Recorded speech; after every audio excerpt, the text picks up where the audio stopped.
चलिए, हेलो दोस्तों, नमस्ते, प्रणाम। कैसे हैं आप सब? उम्मीद करते हैं आप सब अच्छे होंगे, स्वस्थ होंगे, मस्त होंगे। भाई लोग का हाल बा एकदम। मेरा वीडियो के दबा के शेयर करी जा, लाइक कमेंट सब करी जा। भाई लोग, बहुत न्यूज रिपोर्टर, बहुत सारा भाई हमारे न्यूज गाना जब गलत आ जाता है, गाना कोई उल्टा पुल्टा आ जाता है, तो बहुत सारे हमारे भाई न्यूज अनाप शनाप बना बना देते हैं। और बढ़िया गाना का कोई न्यूज नहीं सुनता है।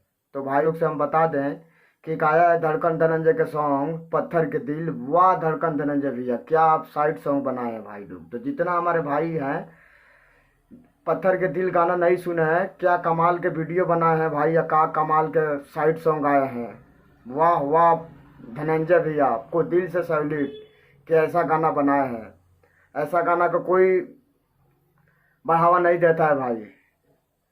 तो चलिए, धड़कन धनंजय भैया का पत्थर के दिल गाना आया है, एकदम धुआं उड़ाइया। में जितना आरसीएम में गाने वाले सिंगर उस टाइम हिट चलते थे, शशि भैया, बहुत सारा सिंगर थे, अभी मार्केट में दिखते नहीं है। और धड़कन धनंजय भैया ऐसा आदमी है कि अभी तक मार्केट में एकदम बजते हैं। बवाले लगभग सैया, इनका बहुत सारा सॉन्ग ऐसा है जो अभी तक बजता है भाई लोग। तो एकदम इसी तरह आप लोग दुआ आशीर्वाद बनाइए, बना